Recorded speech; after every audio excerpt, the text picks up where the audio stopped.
श्री नानक पाद पंकज बंदन सिमरो अंगद दुख निकंदन।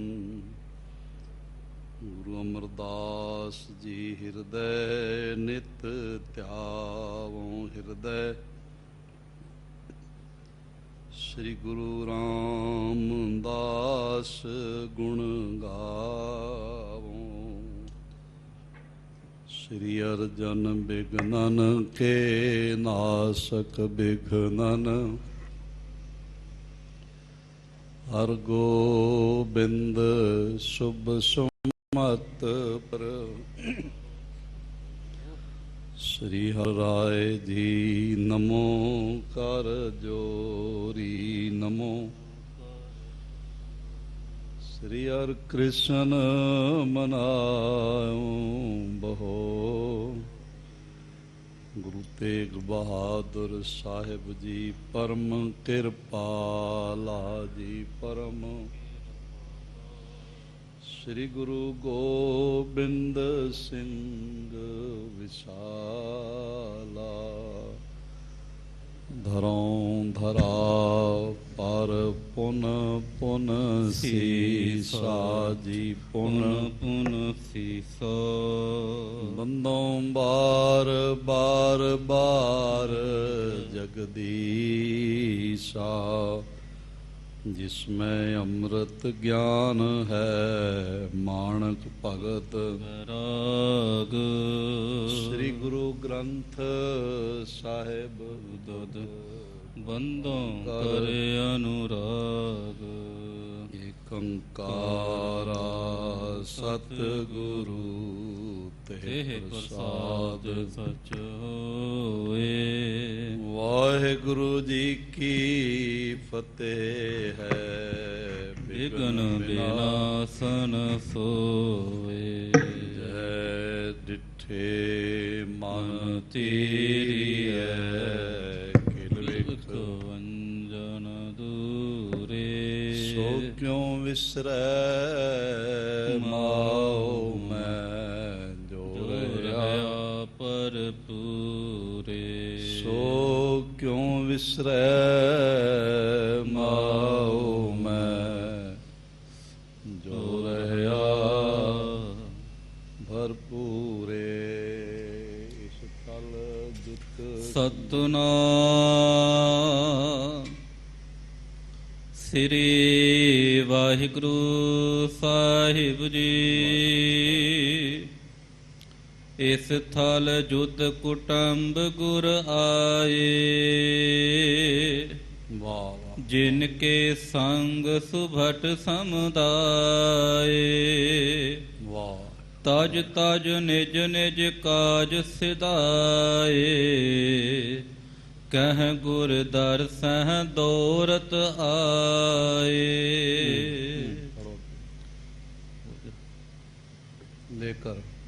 लेकर मेवा गन पकवान। आए मिले सतगुर भगवान। धर प्रसाद को बंदन कीन।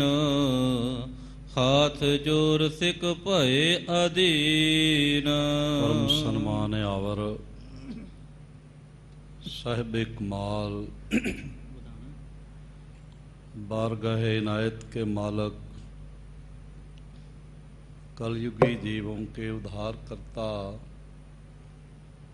साहिब सहाबा जोत रूप हर आप। महिमा दे मालक तन तन तन गुरु पिता श्री गुरुदेव गुरु ग्रंथ साहिब जी दे महान बरकतमई इनायतमई श्री चरण कमलों च विराजमान गुरु प्यारी साध संगत। गुरुदेव जी की महान इनायत का सदका साडे सारियां दे सिर ते मेहरमतमई रखे हथ का सदका जीवन का अज का दिन भी प्राप्त होया। ਔਰ ਇਸ ਨਵੇਂ ਦਿਨ ਦੀ ਜੋ ਨਵੇਂ ਜਨਮ ਸਮਾਨ ਹੈ, ਸ਼ਾਮ ਅਜੀਜ਼ੁਲ ਨਵਾਜ਼ ਗਨੀਮੁਲ ਖਰਾਜ਼ ਪਾਤਸ਼ਾਹ ਗੁਰੂ ਗੋਬਿੰਦ ਸਿੰਘ ਸਾਹਿਬ ਜੀ ਦੇ ਮੁਬਾਰਕ ਚਰਨ ਕਮਲਾਂ ਦੀ ਖਾਕ ਦੇ ਨਾਮ ਕਰਨਾ ਨਸੀਬ ਹੋਇਆ। ਸਤਿਗੁਰੂ ਜੀ ਦੀ ਮਿਹਰ ਸਦਕਾ ਸੋਦਰ ਚੌਂਕੀ ਦੇ ਕੀਰਤਨ, ਰਹਿਰਾਸ, ਆਰਤੀ, ਅਰਦਾਸ ਤੇ ਫਿਰ ਸਾਹਿਬ ਜੀ ਦੇ ਪਾਵਨ ਹੁਕਮਨਾਮੇ ਆਪ ਨੇ ਪ੍ਰੇਮ ਸਹਿਤ ਆਪਣੀ ਝੋਲੀ 'ਚ ਪਾਏ ਹਨ। ਕੁਝ ਸਮਾਂ ਹੋਰ ਸਤਿਗੁਰੂ ਗੁਰੂ ਹਰਗੋਬਿੰਦ ਸਾਹਿਬ ਮਹਾਰਾਜ ਜੀ ਦੇ ਮਹਾਨ ਪਵਿੱਤਰ ਜੀਵਨ ਪ੍ਰਸੰਗ, ਅੰਮ੍ਰਿਤ ਜੀਵਨ ਕਥੜੀਆਂ, ਗੁਰੂ ਇਤਿਹਾਸ ਵਿਚਾਰ ਰਾਹੀਂ ਗੁਰੂ ਦੀਦਾਰ ਦੀ ਪ੍ਰਾਪਤੀ ਹੋ ਸਕੇ, ਇਕਾਗਰਤਾ, ਅਦਬ ਤੇ ਆਨੰਦ ਦੀ ਦਾਤ ਝੋਲੀ 'ਚ ਪੈ ਸਕੇ, ਇਸ ਲਈ ਜਿਤਨੇ ਮਾਤਾ ਭਰਾਤਾ ਹਾਜ਼ਰੀਨ ਹਾਜ਼ਰੀ ਭਰ ਰਹੇ ਹੋ, ਪੇਸ਼ਤਰ ਦੋਹਾਂ ਹੱਥਾਂ ਨੂੰ ਹਿਰਦੇ ਦੇ ਸਾਹਮਣੇ ਜੋੜਦਿਆਂ ਨੇਤਰ ਬੰਦ ਕਰਕੇ ਐਸਾ ਗਹਿਰਾਈ ਤੋਂ ਮਹਿਸੂਸ ਕਰੀਏ ਕਿ ਸਾਡਾ ਸੀਸ ਗੁਰੂ ਗੋਬਿੰਦ ਸਿੰਘ ਮਹਾਰਾਜ ਜੀ ਦੇ ਚਰਨ ਕਮਲਾਂ ਤੇ ਟਿਕਿਆ ਹੈ। ਇਹ ਸਾਹਿਬ ਜੀਆਂ ਨੇ ਮਿਹਰ ਭਰਿਆ ਹੱਥ ਸਾਡੇ ਸਿਰ ਤੇ ਰੱਖਿਆ ਹੋਇਆ। ਗੁਰੂਦੇਵ ਜੀ ਦੇ ਸ਼ਬਦ ਰੂਪੀ ਕਦਮਾਂ ਨੂੰ ਗਲਵੱਕੜੀ ਕਰਦਿਆਂ, ਚਰਨ ਚੁੰਮਦਿਆਂ ਹੋਇਆਂ ਗੁਰੂ ਕੀ ਅੰਮ੍ਰਿਤ ਫਤਿਹ ਦੁਆਰਾ ਸਾਂਝ ਬਣਾਈਏ। ਵਾਹਿਗੁਰੂ ਜੀ ਕਾ ਖਾਲਸਾ, ਵਾਹਿਗੁਰੂ ਜੀ ਕੀ ਫਤਿਹ। ਕੱਲ ਤੱਕ ਸਰਵਣ ਕਰਦਿਆਂ ਇਤਨਾ ਪ੍ਰੇਮ ਸਹਿਤ ਆਪ ਨੇ ਸਰਵਣ ਕੀਤਾ ਕਿ ਮਹਿਮਾ ਦੇ ਮਾਲਕ, ਮੇਰੀਆਂ ਪੇਰੀਆਂ ਦੇ ਦਾਤੇ, ਤੁਰਕੇਸ਼ਵਰ ਸੈਨਾ ਨੂੰ ਲੋਹਾ ਚਬਾਉਣ ਵਾਲੇ ਸ੍ਰੀ ਗੁਰੂ ਹਰਗੋਬਿੰਦ ਸਾਹਿਬ ਜੀ ਮਹਾਰਾਜ ਜੰਗ ਜਿੱਤਣ ਤੋਂ ਬਾਅਦ ਆਪਣੀ ਪਿਆਰੀ ਸਪੁੱਤਰੀ ਬੀਬੀ ਬੀਰੋ ਜੀ ਦਾ ਭਾਈ ਸਾਧੂ ਦੇ ਨਾਲ ਆਨੰਦ ਕਾਰਜ ਕਰਕੇ ਝਬਾਲ ਤੋਂ ਸਿੱਧੇ ਸ੍ਰੀ ਤਰਨ ਤਾਰਨ ਸਾਹਿਬ ਆਏ। ਉੱਥੇ ਵਿਸ਼ਰਾਮ ਕੀਤਾ, ਇਸ਼ਨਾਨ ਕੀਤਾ, ਦਰਸ਼ਨ ਦੀਦਾਰ ਕੀਤੇ ਤੇ ਉੱਥੋਂ ਮਹਾਰਾਜ ਗੋਬਿੰਦਵਾਲ, ਗੋਬਿੰਦਪੁਰੀ ਸਮ ਜਲਿਆਣ ਤੀਰ ਵਿਪਾਸ ਬਨਾਇਓ। ਗਇਓ ਦੁਖ ਦੂਰ ਬਰਖਨ ਕੋ, ਸੋ ਗੁਰੂ ਮੁਖ ਦੇਖ ਗੁਰੂ ਸੁਖ ਪਾਇਓ। ਐਸੀ ਮਹਾਨ ਪਵਿੱਤਰ ਨਗਰੀ ਜਿਸ ਨੂੰ ਸ੍ਰੀ ਗੁਰੂ ਅਮਰਦਾਸ ਮਹਾਰਾਜ ਜੀ ਨੇ ਅਮਰ ਕਰ ਦਿੱਤਾ, ਅੰਮ੍ਰਿਤਮਈ ਬੌਲੀ ਰਚ ਦਿੱਤੀ। ਉਸ ਪਾਵਨ ਪਵਿੱਤਰ ਤੀਰਥ ਤੇ ਮਹਾਰਾਜ ਆ ਪਹੁੰਚੇ। ਜਦ ਗੁਰੂ ਅਮਰਦਾਸ ਮਹਾਰਾਜ ਜੀ ਦੇ ਪਰਿਵਾਰ ਦੇ ਮੈਂਬਰਾਂ ਨੂੰ ਔਰ ਸ੍ਰੀ ਗੋਇੰਦਵਾਲ ਸਾਹਿਬ ਦੀਆਂ ਸੰਗਤਾਂ ਨੂੰ ਪਤਾ ਲੱਗਿਆ ਕਿ ਛੇਵੇਂ ਗੁਰੂ ਨਾਨਕ ਪਧਾਰੇ ਹੋਏ ਹਨ, ਤੇ ਉਹ ਸਾਰੇ ਕੰਮਕਾਜ ਛੱਡ ਕੇ, ਭੇਟਾਵਾਂ ਲੈ ਕੇ, ਬਹੁਤ ਸਾਰੇ ਫਲ ਮੇਵੇ ਆਦਿਕ ਪਕਵਾਨ ਲੈ ਕੇ ਸ੍ਰੀ ਗੁਰੂ ਭਗਵਾਨ ਜੀ ਦੇ ਦਰਸ਼ਨ ਕਰਨ ਵਾਸਤੇ ਆਏ। ਪ੍ਰਸਾਦ ਰੱਖ ਕੇ ਬੰਦਨਾ ਕੀਤੀ, ਨਮਸਕਾਰਾਂ ਕੀਤੀਆਂ ਔਰ ਬਹੁਤ ਅਧੀਨਗੀ ਨਾਲ ਹੱਥ ਜੋੜ ਕੇ ਮਹਾਰਾਜ ਨੂੰ ਮੱਥੇ ਟੇਕੇ। ਸਤਿਗੁਰੂ ਪਾਤਸ਼ਾਹ ਜੀ ਨੇ ਸਾਰਿਆਂ ਵੱਲ ਮਿਹਰ ਦੀ ਨਜ਼ਰ ਨਾਲ ਤੱਕਿਆ ਤੇ ਫਿਰ ਸਭ ਨੂੰ ਕੁਸ਼ਲ ਮੰਗਲ ਪੁੱਛੀ, ਸੁਣਾਓ ਪਰਿਵਾਰ ਠੀਕ ਹੈ, ਕਾਰੋਬਾਰ ਠੀਕ ਹੈ, ਬਾਲ ਗੋਪਾਲ ਸਭ ਠੀਕ ਨੇ। ਮਹਾਰਾਜ ਸੱਚੇ ਪਾਤਸ਼ਾਹ ਇਸ ਤਰ੍ਹਾਂ ਪੁੱਛਦੇ ਨੇ ਜਿਵੇਂ ਮਾਂ ਬੱਚਿਆਂ ਨੂੰ ਪੁੱਛਦੀ। ਮਹਾਰਾਜ ਜੀ ਨੇ ਸਭ ਨੂੰ ਹਾਲ ਚਾਲ ਵੀ ਪੁੱਛਿਆ ਔਰ ਸਾਰਿਆਂ ਨੇ ਮਹਾਰਾਜ ਜੀ ਦਾ ਅਥਾਹ ਅਦਬ ਸਤਿਕਾਰ ਕੀਤਾ। ਅਗਲੀ ਪ੍ਰੇਮਮਈ ਗਾਥਾ ਸਰਵਣ ਕਰ ਸਕੀਏ। ਪੇਸ਼ਤਰ ਸਾਹਿਬ ਗੁਰੂ ਹਰਗੋਬਿੰਦ ਸਾਹਿਬ ਜੀ ਦੇ ਚਰਨ ਆਪਣੀ ਰਸਨਾ ਨਾਲ ਸਪਰਸ਼ ਕਰਦਿਆਂ ਆਖੀਏ, ਧੰਨ ਗੁਰੂ ਹਰਗੋਬਿੰਦ ਸਾਹਿਬ ਜੀ ਮਹਾਰਾਜ। ਇੱਕ ਵਾਰੀ ਫਿਰ ਸਾਰੇ ਗੱਜ ਕੇ ਆਖੋ ਜੀ, ਧੰਨ ਗੁਰੂ ਹਰਗੋਬਿੰਦ ਸਾਹਿਬ ਜੀ ਮਹਾਰਾਜ। ਕਿਰਪਾ ਦ੍ਰਿਸ਼ਟ ਤੇ ਸਰਬ ਨਿਹਾਰੇ। ਮਹਾਰਾਜ ਸੱਚੇ ਪਾਤਸ਼ਾਹ ਜੀ ਨੇ ਸਾਰਿਆਂ ਵੱਲ ਮਿਹਰ ਦੀ ਨਜ਼ਰ ਨਾਲ ਤੱਕਿਆ। ਸਭਨਾ ਉੱਪਰ ਨਦਰ ਪ੍ਰਭ ਤੇਰੀ। ਇਹ ਗੱਲ ਵੱਖਰੀ ਹੈ, ਕਿਸੇ ਥੋੜੀ ਕਿਸੇ ਹੈ ਕਨੇਰੀ। ਜੈਸੇ ਅੰਮ੍ਰਿਤ ਵੇਲਾ ਸਾਰਿਆਂ ਲਈ ਆਉਂਦਾ ਹੈ, ਪਰ ਕੁਝ ਥੋੜਾ ਜਿਹਾ ਸਾਂਭ ਲੈਂਦੇ ਨੇ, ਕੁਝ ਜ਼ਿਆਦਾ ਸਾਂਭ ਲੈਂਦੇ ਨੇ। ਸੂਰਜ ਸਾਰਿਆਂ ਲਈ ਇੱਕੋ ਜਿਹੀ ਰੌਸ਼ਨੀ ਲੈ ਕੇ ਆਉਂਦਾ ਹੈ। ਕੁਝ ਆਪਣੀਆਂ ਅੱਖਾਂ ਬੰਦ ਰੱਖਦੇ ਨੇ, ਕੁਝ ਥੋੜੀ ਰੌਸ਼ਨੀ ਵੀ ਨਹੀਂ ਲੈ ਸਕਦੇ, ਕੁਝ ਸਾਰਾ ਰੌਸ਼ਨੀ ਦਾ ਲਾਭ ਲੈਂਦੇ। ਇਸ ਢੰਗ ਦੇ ਨਾਲ ਪਾਰ ਬ੍ਰਹਮ ਪਰਮੇਸ਼ਵਰ ਜੋਤ ਗੁਰੂ ਹਰਗੋਬਿੰਦ ਸਾਹਿਬ ਜੀ ਦੀ ਨਜ਼ਰ ਸਾਰਿਆਂ ਤੇ ਔਰ ਮਿਹਰ ਦੀ ਨਜ਼ਰ ਹੈ। ਪਰ ਕੁਝ ਥੋੜੀ ਲੈ ਸਕਦੇ ਨੇ, ਕੁਝ ਬਹੁਤ ਲੈ ਲੈਂਦੇ। ਭਾਵ ਮਹਾਰਾਜ ਜੀ ਨਾਲ ਜ਼ਿਆਦਾ ਪ੍ਰੇਮ ਕਰਨ ਵਾਲਿਆਂ ਨੇ ਜ਼ਿਆਦਾ ਮਿਹਰ ਦੀ ਨਜ਼ਰ ਦੀ ਦਾਤ ਪ੍ਰਾਪਤ ਕਰ ਲਈ ਔਰ ਸ਼ਿਕਵੇ ਵਾਲੇ ਲੋਕਾਂ, ਸ਼ੰਕੇ ਵਾਲਿਆਂ ਨੂੰ ਨਹੀਂ ਪ੍ਰਾਪਤ ਹੋ ਸਕੀ। ਇਸ ਤਰ੍ਹਾਂ ਮਹਾਰਾਜ ਜੀ ਨੇ ਮਿਹਰ ਦੀ ਨਜ਼ਰ ਨਾਲ ਸਾਰਿਆਂ ਵੱਲ ਨਿਹਾਰਿਆ। ਕੁਸਲ ਪ੍ਰਸੰਨ ਸਭ ਸੰਗ ਉਚਾਰੇ। ਸਾਰਿਆਂ ਦੀ ਕੁਸ਼ਲ ਮੰਗਲ, ਸਾਰਿਆਂ ਨੂੰ ਮਹਾਰਾਜ ਨੇ ਹਾਲ ਚਾਲ ਹਵਾਲ ਮਾਲੂਮ ਕੀਤਾ। ਆਸਵਾਸਨ ਕਰ ਸਾਥ ਲਏ ਹੈ। ਔਰ ਇਸ ਤਰ੍ਹਾਂ ਦੇ ਨਾਲ ਬੜੀ ਧੀਰਜ ਵੀ ਦਿੱਤੀ ਮਹਾਰਾਜ ਨੇ। ਬੜਾ ਪ੍ਰੇਮ ਦੇ ਬੋਲ ਸਤਿਗੁਰੂ ਪਾਤਸ਼ਾਹ ਜੀਆਂ ਨੇ ਆਖੇ। ਬੜਾ ਸੋਹਣਾ ਭਾਈ ਸਾਹਿਬ ਜੀਆਂ ਨੇ ਲਿਖਿਆ ਹੈ ਕਿ ਆਸਵਾਸਨ ਕਰ ਸਾਥ ਲਏ ਹੈ। ਉਹਨਾਂ ਸਾਰਿਆਂ ਨੂੰ ਆਪਣੇ ਨਾਲ ਬਿਠਾਇਆ।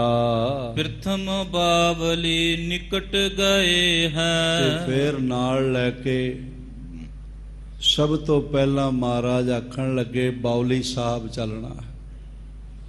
ਜੋ ਸ੍ਰੀ ਗੁਰੂ ਪਾਤਸ਼ਾਹ ਜੀ ਨੇ ਭਾਈ ਮਾਣਕ ਚੰਦ ਤੋਂ ਉਸ ਦਾ ਕੜ ਤੁੜਵਾਇਆ ਤੇ ਫਿਰ ਡੁੱਬਣ ਲੱਗਾ ਤੇ ਮਹਾਰਾਜ ਨੇ ਬਚਾ ਵੀ ਲਿਆ। ਐਸੀ ਮਹਾਨ ਬੋਲੀ ਇੱਕ ਸੰਕੇਤ ਹੈ ਕਿ ਜਿਹੜਾ ਇਸ ਜਗ੍ਹਾ ਆ ਕੇ ਇੱਕ ਇੱਕ ਪੌੜ ਤੇ ਇੱਕ ਇੱਕ ਸ੍ਰੀ ਜਪਜੀ ਸਾਹਿਬ ਦਾ ਪਾਠ ਕਰੇਗਾ, ਜੇ ਸੰਸਾਰ ਸਾਗਰ ਵਿੱਚ ਗੋਤੇ ਖਾਂਦਾ ਹੋਵੇਗਾ, ਇਸ ਬੋਲੀ ਸਾਹਿਬ ਜੀ ਦੇ ਇਸ਼ਨਾਨ, ਜਪਜੀ ਸਾਹਿਬ ਦੇ ਪਾਠ ਦੀ ਬਰਕਤ ਨਾਲ ਉਹ ਗੋਤੇ ਖਾਣ ਤੋਂ ਬਚ ਜਾਏਗਾ। ਇੱਕ ਇਹ ਪ੍ਰਤੀਕ ਵਰਤਿਆ ਸੀ ਮਹਾਰਾਜ। ਉਸ ਪਾਵਨ ਅਸਥਾਨ ਵੱਲ ਸਾਹਿਬ ਨੇੜੇ ਆ ਪਹੁੰਚੇ ਹਨ। ਬੰਦਨ ਕੀਨ ਅਗਾਰੀ ਥਿਰੇ। ਸਭ ਤੋਂ ਪਹਿਲੇ ਬੌਲੀ ਸਾਹਿਬ ਜੀ ਦੇ ਸਾਹਮਣੇ ਖੜੇ ਹੋ ਕੇ ਗੁਰੂ ਹਰਗੋਬਿੰਦ ਸਾਹਿਬ ਮਹਾਰਾਜ ਜੀ ਨੇ ਹੱਥ ਜੋੜ ਕੇ ਤੇ ਬੰਦਨਾ ਕੀਤੀ ਹੈ। ਤੇਰਾ ਸਕਲ ਵਹਿ ਰਹੀ ਕਰੇ। ਤੇ ਬਾਕੀ ਸਾਰਾ ਟਿਕਾਣਾ ਬਾਹਰ ਹੀ ਕੀਤਾ ਹੈ। ਬੈਠ ਤਹਾਂ ਗੁਰ ਸਿੱਖ ਪਠਾਇਓ। ਫਿਰ ਇਸ ਤਰ੍ਹਾਂ ਬੌਲੀ ਸਾਹਿਬ ਜੀ ਦੇ ਕੋਲ ਬੈਠ ਕੇ ਮਹਾਰਾਜ ਜੀ ਨੇ ਜਿੱਥੇ ਟਿਕਾਣਾ ਕੀਤਾ ਹੈ, ਸ਼ਿਵਰ ਲਗਾਇਆ, ਉੱਥੇ ਇੱਕ ਸਿੱਖ ਇਹ ਸੰਦੇਸ਼ ਦੇ ਕੇ ਭੇਜਿਆ ਹੈ, ਸਭ ਕੁਟੰਬ ਕੋ ਨਿਕਟ ਬੁਲਾਇਓ। ਆਖਿਆ ਜਾਓ ਸਾਡੇ ਪੰਜੇ ਹੀ ਸਾਹਿਬਜ਼ਾਦੇ ਬਾਬਾ ਗੁਰਦਿੱਤਾ ਜੀ, ਬਾਬਾ ਅਣੀ ਰਾਏ ਜੀ, ਬਾਬਾ ਸੂਰਜਮਲ ਜੀ, ਬਾਬਾ ਅਟਲ ਸਾਹਿਬ ਤੇ ਧੰਨ ਧੰਨ ਗੁਰੂ ਤੇਗ ਬਹਾਦਰ ਸਾਹਿਬ ਜੀ ਮਹਾਰਾਜ, ਅਤੇ ਸਾਡੇ ਮਹਿਲ, ਤਿੰਨੇ ਹੀ ਮਹਿਲ ਮਾਤਾਵਾਂ ਨੂੰ ਵੀ ਮਹਾਰਾਜ ਜੀ ਨੇ ਸੱਦਾ ਭੇਜਿਆ। ਪੰਚੋ ਸਾਹਿਬ ਜਾਦੇ ਆਨੋ, ਆਖਿਆ ਜਾਓ ਜਾ ਕੇ ਪੰਜਾਂ ਹੀ ਸਾਹਿਬਜ਼ਾਦਿਆਂ ਨੂੰ ਨਾਲ ਲੈ ਕੇ ਆਵੋ। ਕਹੋ ਜਾਏ ਬਾਪੀ ਇਸਨਾਨੋ, ਇਹ ਸਾਰਿਆਂ ਨੂੰ ਆਖੋ ਬਈ ਬੌਲੀ ਸਾਹਿਬ ਜਾ ਕੇ ਇਸ਼ਨਾਨ ਕਰਨ। ਇੱਕ ਬੇਨਤੀ ਮੈਂ ਕਰਨੀ ਚਾਹੁੰਦਾ ਹਾਂ, ਮਹਾਰਾਜ ਪਾਰ ਬ੍ਰਹਮ ਪਰਮੇਸ਼ਵਰ ਜੋਤ ਹਨ, ਉਹਨਾਂ ਨੂੰ ਕਿਸੇ ਤੀਰਥ ਆਦਿ ਇਸ਼ਨਾਨ ਦੀ ਲੋੜ ਨਹੀਂ। ਉਹ ਜਿੱਥੇ ਚਰਨ ਪਾਉਣ ਉੱਥੇ ਤੀਰਥ ਬਣ ਜਾਂਦਾ। ਬੌਲੀ ਸਾਹਿਬ ਵੀ ਤਾਂ ਹੀ ਤੀਰਥ ਬਣਿਆ ਜੇ ਇੱਥੇ ਸਾਹਿਬ ਗੁਰੂ ਅਮਰਦਾਸ ਮਹਾਰਾਜ ਜੀ ਦੇ ਚਰਨ ਪਏ। ਇੱਥੇ ਹੀ ਭਾਈ ਜੇਠਾ ਰੂਪ ਵਿੱਚ ਸ੍ਰੀ ਗੁਰੂ ਰਾਮਦਾਸ ਮਹਾਰਾਜ ਸੇਵਾ ਕਰਦੇ ਰਹੇ। ਇੱਥੇ ਹੀ ਉਹਨਾਂ ਨੂੰ ਅਨੰਤ ਬ੍ਰਹਿਮੰਡਾਂ ਦੀ ਸਭ ਤੋਂ ਪਾਵਨ ਆਤਮਾ ਧੰਨ ਧੰਨ ਮਾਤ ਭਾਨੀ ਜੀ ਜੀਵਨ ਸਾਥੀ ਦੇ ਰੂਪ ਵਿੱਚ ਪ੍ਰਾਪਤ ਹੋਏ। ਇੱਥੇ ਹੀ ਸਾਹਿਬ ਗੁਰੂ ਅਰਜਨ ਦੇਵ ਮਹਾਰਾਜ ਜੀਆਂ ਦਾ ਆਗਮਨ ਹੋਇਆ। ਇਹ ਤੀਰਥ ਬਣਿਆ ਇਸ ਲਈ ਕਿ ਸਤਿਗੁਰੂ ਗੁਰੂ ਅਮਰਦਾਸ ਮਹਾਰਾਜ ਜੀ ਦੇ ਇੱਥੇ ਚਰਨ ਪਏ, ਤੇ ਜੋਤ ਤੇ ਇੱਕੋ ਹੀ ਹੈ। ਦਰਅਸਲ ਮਹਾਰਾਜ ਇਹ ਸਾਰਾ ਤੀਰਥ ਦਾ ਸਨਮਾਨ ਕਰਕੇ, ਨਮਸਕਾਰ ਕਰਕੇ, ਇਸ਼ਨਾਨ ਕਰਕੇ ਸਾਨੂੰ ਦੱਸਦੇ ਪਏ ਹਨ ਕਿ ਜਦ ਤੁਸੀਂ ਇੱਥੇ ਆਓ ਤੇ ਪਰਿਵਾਰ ਸਮੇਤ ਇਸ਼ਨਾਨ ਕਰੋ। ਧਾਏ ਸਿੱਖ ਡੇਰੇ ਮਹਿ ਆਇਓ, ਮਹਾਰਾਜ ਜੀ ਦਾ ਸਿੱਖ ਸੰਦੇਸ਼ ਲੈ ਕੇ ਤੇ ਦੌੜ ਕੇ ਜਿੱਥੇ ਟਿਕਾਣਾ ਕੀਤਾ ਹੋਇਆ, ਸ਼ਿਵਰ ਲਗਾਇਆ, ਉੱਥੇ ਆ ਪਹੁੰਚਿਆ ਹੈ। ਸਭ ਸੋ ਸਤਿਗੁਰ ਹੁਕਮ ਸੁਨਾਇਓ, ਸਾਰੇ ਪਰਿਵਾਰ ਨੂੰ ਜਿਹੜਾ ਸੀ ਨਾ ਹੁਕਮ ਸੁਣਾਇਆ ਗਿਆ ਮਹਾਰਾਜ ਜੀ ਦਾ। ਸੁਨ ਸਭ ਗਏ ਕਰਨ ਇਸਨਾਨ, ਔਰ ਸਾਰੇ ਮਹਾਰਾਜ ਜੀ ਦੀ ਆਗਿਆ ਸੁਣ ਕੇ ਪੰਜੇ ਸਾਹਿਬਜ਼ਾਦੇ, ਤਿੰਨੇ ਮਾਤਾਵਾਂ ਤੇ ਹੋਰ ਵੀ ਜਿਹੜੇ ਪ੍ਰਮੁੱਖ ਸਿੱਖ ਨੇ ਉਹ ਇਸ਼ਨਾਨ ਲਈ ਮਹਾਰਾਜ ਜੀ ਦਾ ਬਚਨ ਮੰਨ ਕੇ ਆਏ। ਮਰਵਾਹੀ ਦਮੋਦਰੀ ਜਾਨ, ਧੰਨ ਧੰਨ ਮਾਤਾ ਮਰਵਾਹੀ ਜੀ, ਮਾਤਾ ਦਮੋਦਰੀ ਜੀ ਅਤੇ ਅਪਰ ਨਾਨਕੀ ਤੀਨੋ ਆਈ, ਤੇ ਧੰਨ ਧੰਨ ਮਾਤਾ ਨਾਨਕੀ ਜੀ। ਇਹ ਤਿੰਨੇ ਗੁਰੂ ਕੇ ਮਹਿਲ, ਤਿੰਨੇ ਮਾਤਾਵਾਂ ਪਹੁੰਚੀਆਂ ਹਨ। ਸਰਦਾ ਧਰ ਕਰ ਨਮੋ ਨਹਾਈ, ਔਰ ਇਸ ਤਰ੍ਹਾਂ ਦੇ ਨਾਲ ਬੜੀ ਸ਼ਰਧਾ ਨਾਲ ਨਮਸਕਾਰ ਕੀਤੀ, ਮੱਥਾ ਟੇਕਿਆ ਤੇ ਮਾਤਾਵਾਂ ਜੀਆਂ ਨੇ ਇਸ਼ਨਾਨ ਕੀਤੇ। ਸਿਰ ਗੁਰਦਿੱਤਾ ਆਦਿਕ ਨੰਦ, ਧੰਨ ਧੰਨ ਬਾਬਾ ਗੁਰਦਿੱਤਾ ਸਾਹਿਬ ਤੇ ਬਾਕੀ ਚਾਰ ਸਾਹਿਬਜ਼ਾਦੇ ਕਰੇ ਸਨਾਨ ਬਿਲੋਕ ਆਨੰਦ। ਉਹਨਾਂ ਸਾਰਿਆਂ ਨੇ ਵੀ ਗੁਰੂ ਤੇਗ ਬਹਾਦਰ ਸਾਹਿਬ ਜੀ ਸਮੇਤ ਇਸ਼ਨਾਨ ਕੀਤਾ ਤੇ ਬਹੁਤ ਆਨੰਦਿਤ ਹੋਏ। ਦਰਅਸਲ ਗਰਮੀ ਦਾ ਮੌਸਮ ਵੀ ਸੀ, ਔਰ ਇਸ ਮੌਸਮ ਵਿੱਚ ਜਲ ਦਾ ਸਪਰਸ਼ ਮਨੁੱਖ ਨੂੰ ਵੈਸੇ ਹੀ ਆਹਲਾਦਿਤ ਕਰ ਦਿੰਦਾ। ਤੇ ਫਿਰ ਵੱਡੀ ਗੱਲ ਹੈ, ਗੁਰੂ ਅਮਰਦਾਸ ਮਹਾਰਾਜ ਜੀ ਦੇ ਰਚੇ ਤੀਰਥ ਤੇ ਇਸ਼ਨਾਨ ਕੀਤਾ। ਤੇ ਫਿਰ ਵਿਸ਼ੇਸ਼ ਗੱਲ ਹੈ ਕਿ ਇਸ਼ਨਾਨ ਗੁਰੂ ਪਿਤਾ ਦੀ ਆਗਿਆ ਮੰਨਦਿਆਂ ਮਹਾਰਾਜ ਜੀ ਦਾ ਸਨਮਾਨ ਕਰਦਿਆਂ ਇਸ਼ਨਾਨ ਕੀਤਾ। ਇਸ ਲਈ ਪੰਜਾਂ ਹੀ ਸਾਹਿਬਜ਼ਾਦਿਆਂ ਦੀਆਂ ਔਰ ਤਿੰਨਾਂ ਹੀ ਮਾਤਾਵਾਂ ਦੇ ਹਿਰਦੇ ਦੀਆਂ ਖੁਸ਼ੀਆਂ ਖੇੜਿਆਂ ਨੂੰ ਨਾਪਿਆ ਤੋਲਿਆ ਨਹੀਂ ਜਾ ਸਕਦਾ। ਸ੍ਰੀ ਹਰਗੋਬਿੰਦ ਮੱਜਨ ਕੀ ਧੰਨ ਨਾਮ, ਧੰਨ ਗੁਰੂ ਹਰਗੋਬਿੰਦ ਸਾਹਿਬ ਜੀਆਂ ਨੇ ਵੀ ਇਸ਼ਨਾਨ ਕੀਤਾ ਹੈ ਪਰਿਵਾਰ ਸਮੇਤ। ਬੈਠੇ ਸੰਗਤ ਸਹਤ ਪ੍ਰਵੀਨਾ। ਤੇ ਫਿਰ ਪ੍ਰਵੀਨ ਗੁਰਸਿੱਖਾਂ ਦੀ ਸੰਗਤ ਹੈ, ਬਹੁਤ ਸਿਆਣੇ ਸੁਲਝੇ ਹੋਏ ਨਾਮ ਜਪਣ ਵਾਲੇ, ਪੂਰਨ ਰੂਪ ਵਿੱਚ ਗੁਰੂ ਮਰਿਆਦਾ ਅਨੁਸਾਰ ਚੱਲਣ ਵਾਲੇ, ਸੁਲਝੇ ਹੋਏ ਸਿੱਖਾਂ ਵਿੱਚ ਇਸ ਬ੍ਰਹਿਮੰਡ ਦੇ ਸਭ ਤੋਂ ਪ੍ਰਵੀਨ ਸਤਿਗੁਰੂ ਗੁਰੂ ਹਰਗੋਬਿੰਦ ਸਾਹਿਬ ਮਹਾਰਾਜ ਬਿਰਾਜੇ। ਸ੍ਰੀ ਗੁਰ ਅਮਰ ਅੰਸ ਮਿਲ ਆਏ। ਸਾਹਿਬ ਗੁਰੂ ਅਮਰਦਾਸ ਮਹਾਰਾਜ ਜੀ ਦੇ ਵੰਸ਼ਜ, ਉਹਨਾਂ ਦੇ ਅੰਸ਼ ਵੰਸ਼, ਉਹਨਾਂ ਦੇ ਸਾਹਿਬਜ਼ਾਦੇ ਸਤਿਗੁਰੂ ਜੀ ਦੇ ਦਰਸ਼ਨ ਲਈ ਆ ਗਏ। ਭਾਂਤ ਭਾਂਤ ਪਕਵਾਨ ਸੁਲਿਆਏ। ਜੋ ਵੀ ਭਾਂਤ ਭਾਂਤ ਦੇ ਪਦਾਰਥ ਬਣਾ ਕੇ ਤਿਆਰ ਕਰਕੇ ਛਕਣ ਵਾਲੇ ਮਹਾਰਾਜ ਜੀਆਂ ਦੀ ਸੇਵਾ ਵਿੱਚ ਚੰਗੀ ਤਰ੍ਹਾਂ ਸੋ ਲਿਆਏ, ਭਾਵ ਸਤਕਾਰ ਸਹਿਤ ਲੈ ਕੇ ਆਏ। ਜਥਾ ਜੋਗ ਮਿਲ ਸਭ ਕੇ ਸਾਥ। ਇਸ ਤਰ੍ਹਾਂ ਯਥਾ ਯੋਗ ਯਥਾ ਸਥਾਨ ਸਨਮਾਨ ਦਿੰਦਿਆਂ ਹੋਇਆ ਮਹਾਰਾਜ ਸਾਰਿਆਂ ਨਾਲ ਮਿਲੇ ਹਨ। ਕੁਸ਼ਲ ਪ੍ਰਸੰਨ ਸੁਨ ਕਰ ਕਹਿ ਨਾਥ। ਸਾਰਿਆਂ ਨੂੰ ਕੁਸ਼ਲ ਮੰਗਲ ਪੁੱਛ ਕੇ ਜਗਤ ਦੇ ਮਾਲਕ ਜੀਆਂ ਨੇ ਆਖਿਆ। ਹੁਣ ਤਤ ਛਿਨ ਉਠ ਗੁਰੂ ਸਿਧਾਰੇ। ਫਿਰ ਉਸੇ ਵੇਲੇ ਮਹਾਰਾਜ ਸੱਚੇ ਪਾਤਸ਼ਾਹ ਸਾਰਿਆਂ ਨੂੰ ਨਾਲ ਲੈ ਕੇ ਪ੍ਰੇਮ ਕਰਕੇ ਸਨਮਾਨ ਦੇ ਕੇ ਚੱਲੇ ਹਨ। ਜਹ ਰਹਿ ਸ੍ਰੀ ਗੁਰ ਅਮਰ ਚੁਬਾਰੇ।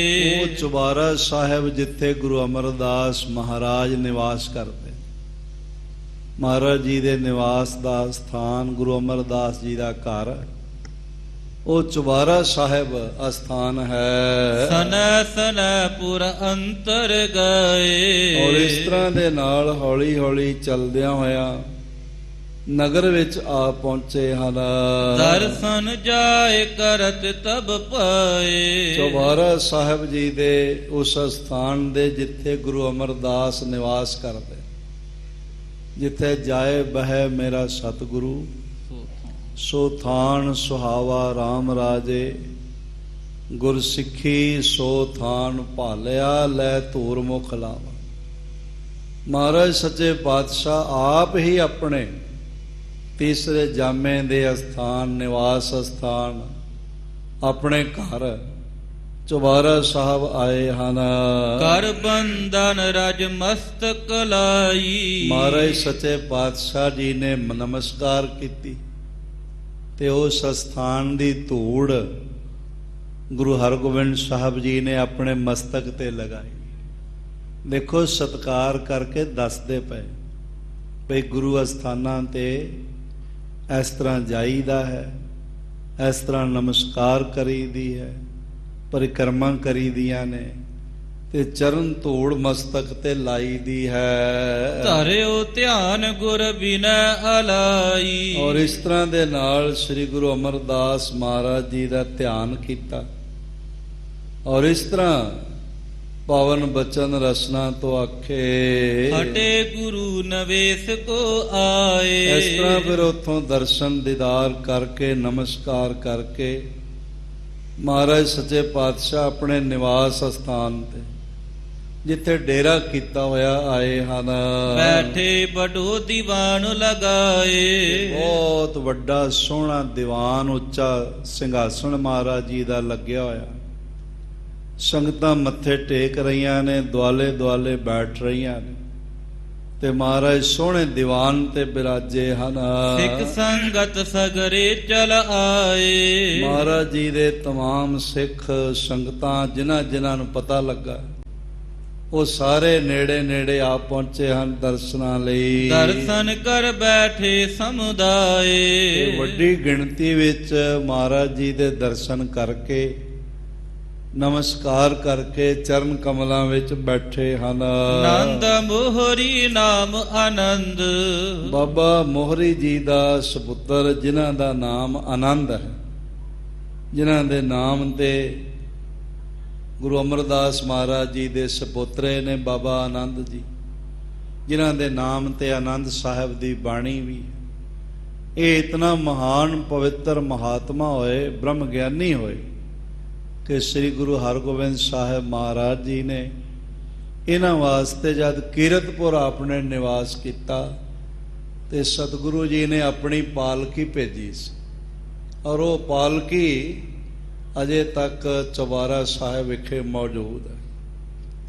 ਮੈਂ ਜਦ ਇਹ ਪ੍ਰਸੰਗ ਪੜ੍ਹ ਰਿਹਾ ਸੀ ਨਾ, ਵਿਚਾਰ ਰਿਹਾ ਸੀ, ਤੇ ਮੈਂ ਸਰਦਾਰ ਮੰਗਲ ਸਿੰਘ ਜੀ ਨੇ ਉੱਥੇ ਕਰਤਾਰ ਫਲੋਰ ਮਿਲ ਉਹਨਾਂ ਦਾ ਜਿਹੜਾ ਬਿਜ਼ਨਸ ਹੈਗਾ ਹੈ, ਮਹਾਰਾਜ ਪਟਨਾ ਸਾਹਿਬ ਜੀ ਦੇ ਬੜੇ ਵੱਡੇ ਸ਼ਰਧਾਲੂ ਨੇ। ਸ਼੍ਰੀਮਾਨ ਸੰਤ ਬਾਬਾ ਕਰਤਾਰ ਸਿੰਘ ਜੀ ਠੱਠੇ ਟਿੱਬੇ ਵਾਲੇ ਮਹਾਂਪੁਰਖ, ਉਹਨਾਂ ਦੀ ਬਹੁਤ ਨੇੜਤਾ ਤੇ ਪ੍ਰੇਮ ਸਨੇਹ ਉਹਨਾਂ ਨੂੰ ਪ੍ਰਾਪਤ ਹੈ। ਉਹਨਾਂ ਨੂੰ ਮੈਂ ਫੋਨ ਕਰਕੇ ਤਸਦੀਕ ਕੀਤੀ। ਮੈਂ ਕਿਹਾ ਜਿਹੜੀ ਪਾਲਕੀ ਗੁਰੂ ਹਰਗੋਬਿੰਦ ਸਾਹਿਬ ਜੀ ਨੇ ਬਾਬਾ ਆਨੰਦ ਜੀ ਲਈ ਭੇਜੀ ਸੀ, ਉਹ ਉੱਥੇ ਮੌਜੂਦ ਹੈ ਕਿ ਨਹੀਂ ਹੈ? ਤੇ ਮੈਨੂੰ ਕਹਿਣ ਲੱਗੇ ਉੱਥੇ ਮੌਜੂਦ ਹੈ, ਉਹ ਪਾਲਕੀ ਉੱਥੇ ਮੌਜੂਦ।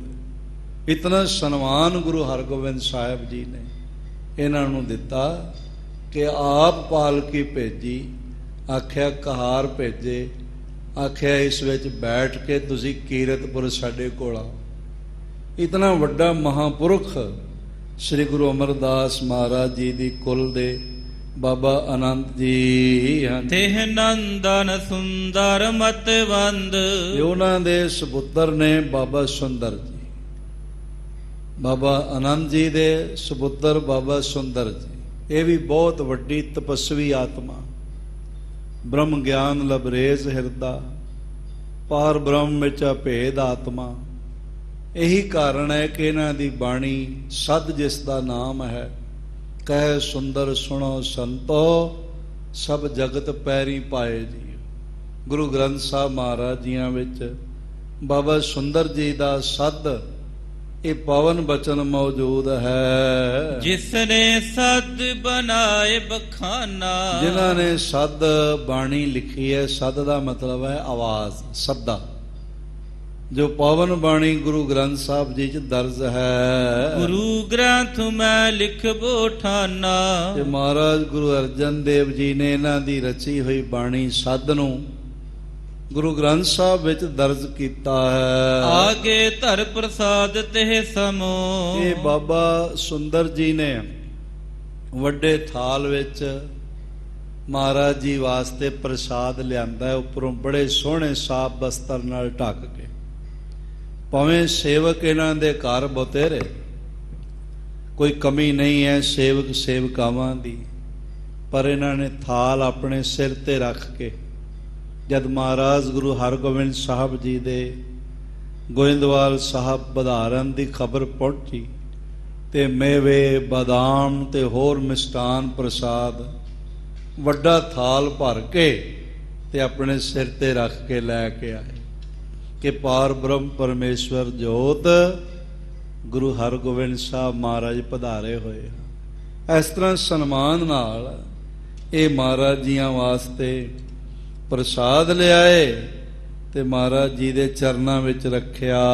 ਹਰ ਖਤ ਮਿਲਿਓ ਕਰਤ ਭਾਨਮੋ, ਬਹੁਤ ਆਨੰਦਿਤ ਹੋ ਕੇ ਮਿਲਿਆ ਤੇ ਮਹਾਰਾਜ ਜੀ ਦੇ ਚਰਨਾਂ ਤੇ ਸੀਸ ਰੱਖ ਦਿੱਤਾ ਬਾਬਾ ਸੁੰਦਰ ਜੀ। ਭਾਵੇਂ ਫਰਕ ਕੋਈ ਨਹੀਂ ਹੈ, ਜੋ ਤੋਹਾ ਜੁਗਤ ਸਾਏ ਇੱਕੋ ਹੀ ਗੱਲ ਬਣੀ ਹੋਈ, ਜ਼ਰਾ ਫਰਕ ਨਹੀਂ ਹੈ। ਗੁਰੂ ਗ੍ਰੰਥ ਸਾਹਿਬ 'ਚ ਬਿਰਾਜਮਾਨ ਹਨ, ਗੁਰੂ ਨਾਨਕ ਰੂਪ ਹਨ, ਬਾਣੀ ਕਰਕੇ ਬਾਬਾ ਸੁੰਦਰ ਜੀ। ਤੇ ਬਾਵਜੂਦ ਇਸ ਦੇ ਸਦਕੇ ਜਾਈਏ ਗੁਰਸਿੱਖਾਂ ਦੇ ਜੀਵਨ ਤੋਂ, ਉਹਨਾਂ ਦੀ ਵਿਨਮਰਤਾ ਤੋਂ, ਉਹਨਾਂ ਦੇ ਗੁਰੂ ਪ੍ਰਤੀ ਸਨਮਾਨ ਤੋਂ, ਮਹਾਰਾਜ ਜੀ ਦੇ ਚਰਨ ਚੁੰਮਦਿਆਂ ਹੋਇਆਂ, ਕਦਮਾਂ ਨੂੰ ਗਲਵੱਕੜੀ ਕਰਦਿਆਂ ਮੱਥਾ ਟੇਕਿਆ। ਆਦਰ ਅਧਿਕ ਕਰਿਓ ਤਿਸ ਕੇਰਾ, ਬਹੁਤ ਸਾਦਰ ਮਹਾਰਾਜ ਜੀ ਨੇ ਉਹਨਾਂ ਨੂੰ ਬਿਠਾਇਆ, ਬੜਾ ਆਦਰ ਕੀਤਾ। ਆਖਿਆ ਇੱਕ ਤਾਂ ਤੁਸੀਂ ਵੱਡੇ ਗੁਰੂ ਸਾਹਿਬ ਜੀ ਦੇ ਸੁਪੁੱਤਰੇ ਹੋ, ਦੂਸਰਾ ਤੁਸੀਂ ਬਾਣੀਕਾਰ ਭਗਤ ਹੋ, ਤੇ ਤੀਸਰਾ ਬ੍ਰਹਮ ਗਿਆਨ ਲਬਰੇਜ਼ ਹਿਰਦਾ, ਤੇ ਚੌਥਾ ਇਤਨੇ ਝੁਕੇ ਹੋਏ ਹੋ। ਤੁਸੀਂ ਤਾਂ ਵੱਡੇ ਫਲਦਾਰ ਦਰਖਤ ਵਾਂਗੂ ਆਪਣਾ ਹਿਰਦਾ ਝੁਕਾ ਕੇ ਰੱਖਿਆ ਹੋਇਆ। ਮਹਾਰਾਜ ਜੀਆਂ ਨੇ ਬਹੁਤ ਸਨਮਾਨ ਕੀਤਾ ਬਾਬਾ ਸੁੰਦਰ ਜੀ ਦਾ। ਕਰ ਉਰ ਪ੍ਰੇਮ ਦਰਸ ਗੁਰ ਹੇਰਾ, ਔਰ ਇਸ ਤਰ੍ਹਾਂ ਦੇ ਨਾਲ ਬੜੇ ਪ੍ਰੇਮ ਨਾਲ ਸਤਿਗੁਰੂ ਪਾਤਸ਼ਾਹ ਜੀ ਦਾ ਦਰਸ਼ਨ ਦੇਖਿਆ। ਬੈਠ ਨਿਕਟ ਜੇ ਤੱਕ ਚਿਰ ਪਾਛੇ। ਤੇ ਕਿੰਨਾ ਹੀ ਸਮਾਂ ਮਹਾਰਾਜ ਜੀ ਦੇ ਚਰਨਾਂ ਵਿੱਚ ਬਾਬਾ ਸੁੰਦਰ ਜੀ ਬੈਠੇ ਰਹੇ। ਹੱਥ ਜੋੜ ਬੋਲਿਓ ਬਚ ਤੇ ਆਛੇ। ਬੜੇ ਪ੍ਰੇਮ ਨਾਲ ਹੱਥ ਜੋੜ ਕੇ ਸੀਸ ਨਿਵਾ ਕੇ ਬਾਬਾ ਸੁੰਦਰ ਜੀਆਂ ਨੇ ਬਚਨ ਆਖੇ। ਪੰਚੋ ਪਾਤ ਸਾਹੋ ਗੁਰ ਕੇ ਪੂਰੇ। ਪਹਿਲੇ ਪੰਜੇ ਪਾਤਸ਼ਾਹ ਪੂਰੇ ਗੁਰੂ ਜਾਮੇ ਹਨ, ਪੂਰਨ ਸਤਿਗੁਰੂ ਹਨ। ਸਾਤ ਬ੍ਰਿਤੀ ਜਿਨ ਕੀ ਨਿਤਰੂਰੇ। ਤੇ ਉਹਨਾਂ ਦੀ ਜਿਹੜੀ ਸੁਹਾਵਣੀ ਸ਼ਾਂਤ ਬਿਰਤੀ ਹੈ ਬੜੀ ਸੋਹਣੀ, ਲਗਾਤਾਰ ਪੰਜਾਂ ਜਾਮਿਆਂ ਤੱਕ ਸ਼ਾਂਤ ਬਿਰਤੀ ਚਲਦੀ ਆਈ ਹੈ। ਤੈਸੋ ਸਿੱਖਣ ਕੋ ਉਪਦੇਸ਼। ਉਸ ਤਰ੍ਹਾਂ ਦਾ ਸਿੱਖਾਂ ਨੂੰ ਉਪਦੇਸ਼ ਦੇਤ ਸਦਾ ਅਰ ਕਟਤ ਕਲੇਸ਼। ਉਹ ਬੜੀ ਸ਼ਾਂਤ ਪ੍ਰਿਯ ਤੇ ਸ਼ਾਂਤ ਰਹਿਣ ਦਾ ਤੇ ਜਪਣ ਦਾ ਉਪਦੇਸ਼ ਗੁਰਸਿੱਖਾਂ ਨੂੰ ਪੰਜੇ ਜਾਮੇ ਪ੍ਰਦਾਨ ਕਰਦੇ ਰਹੇ ਅਤੇ ਸਿੱਖਾਂ ਦੇ ਕਲੇਸ਼ ਦੁੱਖ ਕੱਟਦੇ ਰਹੇ। ਰੀਤ ਆਪਨੇ ਅਪਰ ਤੇ ਚਲਾਈ। ਮਹਾਰਾਜ ਸੱਚੇ ਪਾਤਸ਼ਾਹ ਹੁਣ ਛੇਵੇਂ ਜਾਮੇ 'ਚ ਤੁਸੀਂ ਰੀਤ ਹੋਰ ਚਲਾ ਦਿੱਤੀ।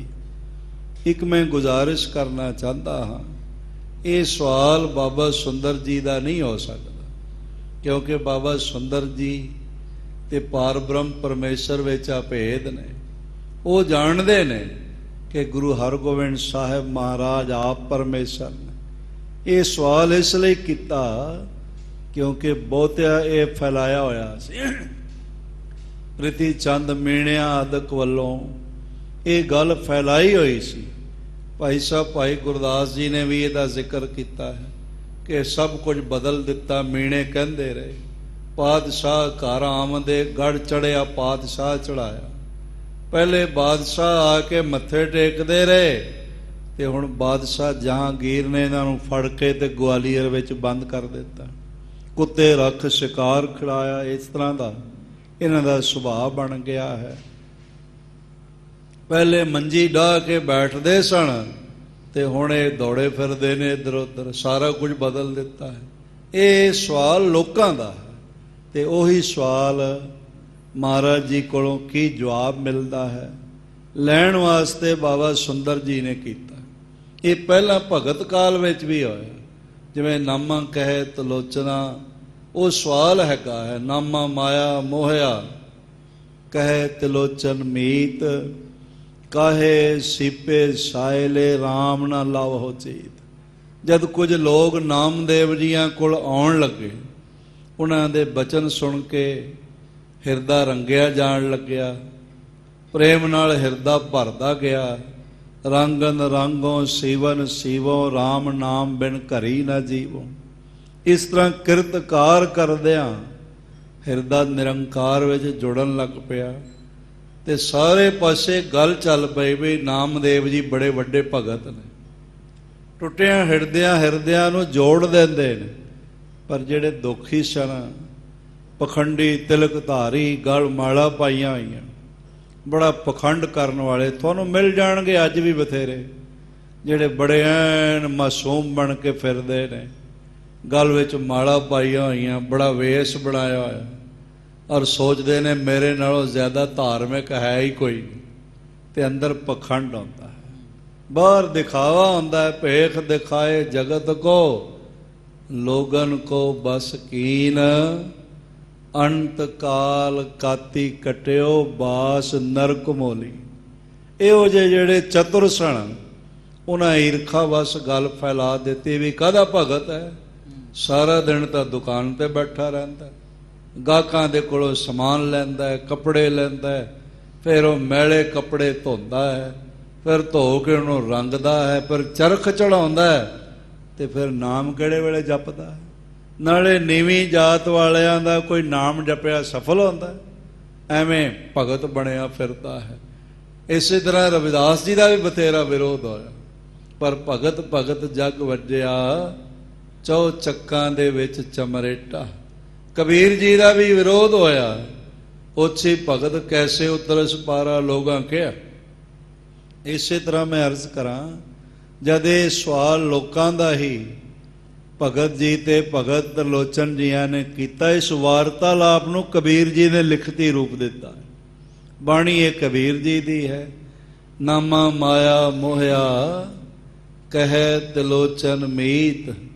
ਤਿਲੋਚਨ ਦੇ ਮਿੱਤਰ ਇਹ ਕਹਿੰਦੇ ਸਨ ਬਈ ਇਹ ਤਾਂ ਮਾਇਆ ਵਿੱਚ ਮੋਹਿਆ ਹੋਇਆ ਹੈ, ਕੌਡੀਆਂ ਇਕੱਠੀਆਂ ਕਰਦਾ ਫਿਰਦਾ ਹੈ, ਇਹ ਭਗਤ ਕਿਵੇਂ ਹੋ ਗਿਆ? ਕਾਹੇ ਸੀਪੇ ਸਾਇਲੇ ਰਾਮ ਨਾ ਲਾਵੋ ਚੀਤ। ਤੇ ਭਗਤ ਜੀ ਵੀ ਜਾਣਦੇ ਨੇ ਲੋਕਾਂ ਦਾ ਸਵਾਲ, ਤੇ ਉਹਨਾਂ ਨੂੰ ਜਵਾਬ ਮਿਲ ਸਕੇ ਤੇ ਮੁਸਕਰਾ ਕੇ ਕਹਿਣ ਲੱਗੇ ਗੱਲ ਇਹ ਹੈਗੀ ਹੈ, ਨਾਮਾ ਕਹਿ ਤਿਲੋਚਨਾ ਮੁਖ ਤੇ ਰਾਮ ਸੰਭਾਲ। ਹਾਥ ਪਾਉ ਕਰ ਕਾਮ ਸਭ ਚੀਤ ਨਿਰੰਜਨਾ। ਭਗਤਾਂ ਨੇ ਦੂਜੇ ਭਗਤਾਂ ਦੀ ਉਦਾਹਰਣ ਵੀ ਦਿੱਤੀ। ਜਿਵੇਂ ਵਿਦਵਾਨ ਦੂਜੇ ਵਿਦਵਾਨਾਂ ਦੀ ਉਦਾਹਰਣ ਦਿੰਦੇ ਨੇ, ਇਸ ਤਰ੍ਹਾਂ ਭਗਤਾਂ ਨੇ ਭਗਤਾਂ ਦੀ ਉਦਾਹਰਣ ਵੀ ਦਿੱਤੀ। ਕਬੀਰ ਸਾਹਿਬ ਆਪਣੀ ਬਾਣੀ ਵਿੱਚ ਉਦਾਹਰਣ ਰਵਿਦਾਸ ਜੀ ਮਹਾਰਾਜ ਜੀ ਦੀ ਦਿੰਦੇ ਨੇ, ਔਰ ਬੜੇ ਸੋਹਣੇ ਰਸ ਲਬਰੇਜ਼ ਬੋਲ ਨੇ ਕਿ ਹਰ ਸੋ ਹੀਰਾ ਛਾੜ ਕੇ ਕਰੇ ਆਨ ਕੀ ਆਸ, ਤੇ ਨਰ ਦੋਜ਼ਕ ਜਾਏਂਗੇ ਸਤ ਭਾਖੈ ਰਵਿਦਾਸ। ਬਾਣੀ ਕਬੀਰ ਜੀ ਦੀ ਹੈ ਤੇ ਆਪ ਕਹਿੰਦੇ ਨੇ ਕਬੀਰ ਜੀ ਸੱਚ ਕਹਿੰਦੇ ਨੇ। ਪਾਰ ਬ੍ਰਹਮ ਪਰਮੇਸ਼ਰ ਦੇ ਨਾਮ ਦਾ ਹੀਰਾ ਛੱਡ ਕੇ ਜਿਹੜੇ ਹੋਰ ਚੀਜ਼ਾਂ ਦੀ ਆਸ ਰੱਖਦੇ ਨੇ, ਮਨੁੱਖਾਂ ਦੀ ਆਸ ਰੱਖਦੇ ਨੇ, ਉਹ ਦੋਜ਼ਕ ਵਿੱਚ ਚਲੇ ਜਾਂਦੇ, ਉਹਨਾਂ ਦਾ ਜੀਵਨ ਨਰਕ ਬਣ ਜਾਂਦਾ। ਇਸ ਤਰ੍ਹਾਂ ਕੁਝ ਲੋਕਾਂ ਵੱਲੋਂ ਚੁੱਕੇ ਹੋਏ ਸਵਾਲ ਕਿ ਸਭ ਕੁਝ ਬਦਲ ਗਿਆ ਹੈ, ਰੂਪ ਰੇਖਾ ਬਦਲ ਗਈ ਹੈ। ਉਹ ਪਹਿਲੇ ਸਤਸੰਗ ਕਰਦੇ ਸਨ, ਕੀਰਤਨ ਕਰਦੇ ਸਨ, ਇਹਨਾਂ ਸ਼ਿਕਾਰ ਲਈ ਕੁੱਤੇ ਰੱਖੇ ਹੋਏ ਨੇ, ਘੋੜਿਆਂ ਨਾਲ ਪਿਆਰ ਕਰਦੇ ਨੇ, ਸ਼ਸਤਰ ਧਾਰੀ ਨੇ, ਤੇ ਹੁਣ ਤੇ ਜੰਗ ਵੀ ਕਰਕੇ ਆਏ ਨੇ। ਇਸ ਲਈ ਇਹ ਸਵਾਲ ਦਾ ਜਵਾਬ ਜੋ ਸਤਿਗੁਰੂ ਜੀ ਕੋਲੋਂ ਮਿਲੇ ਉਹ ਬਾਬਾ ਸੁੰਦਰ ਜੀ ਅੱਗੇ ਪ੍ਰਚਾਰ ਸਕਣ, ਇਸ ਲਈ ਮਹਾਰਾਜ ਜੀਆਂ ਤੇ ਸਵਾਲ ਕੀਤਾ ਜਾਪਦਾ ਹੈ। ਧਾਰੇ ਸ਼ਸਤਰ ਅੰਗ ਸਮੁਦਾਈ। ਮਹਾਰਾਜ ਸੱਚੇ ਪਾਤਸ਼ਾਹ ਤੁਸੀਂ ਸਾਰੇ ਹੀ ਅੰਗਾਂ ਤੇ ਸ਼ਸਤਰ ਧਾਰਨ ਕੀਤੇ ਹੋਏ। ਪਿੱਠ ਤੇ ਢਾਲ ਹੈ, ਮੋਢੇ ਤੇ ਪੱਥਾ ਹੈ, ਤੀਰ ਕਮਾਨ ਹੈ, ਔਰ ਕਮਰ ਕੱਸੇ ਸ਼ਸਤਰ ਹਨ। ਸਾਹਮਣੇ ਮਸਤਕ ਤੇ ਵੀ ਖੰਡਾ ਹੈ। ਸਾਰੇ ਅੰਗਾਂ ਤੇ ਜੋ ਜੋ ਸ਼ਸਤਰ ਨੇ ਤਾਂ ਚੱਕਰ ਆਦਿਕ ਉਹ ਆਪਣੇ ਧਾਰਨ ਕੀਤੇ ਹੋਏ ਹਨ। ਕਾਰਜ ਕਰੇ ਕਲੇਸ਼ਣ ਕੇਰੇ। ਇਹ ਜਿਹੜੇ ਸ਼ਸਤਰ ਨੇ ਇਹ ਤਾਂ ਜੰਗ ਦਾ ਕਾਰਨ ਹਨ। ਤੁਰਕਣ ਸੋ ਸੰਗਰਾਮ ਕਨੇਰੇ। ਤੇ ਨਾਲੇ ਤੁਸੀਂ ਤੁਰਕਾਂ ਨਾਲ ਵੱਡੇ ਜੰਗ ਵੀ ਆਰੰਭ ਲਏ ਹਨ।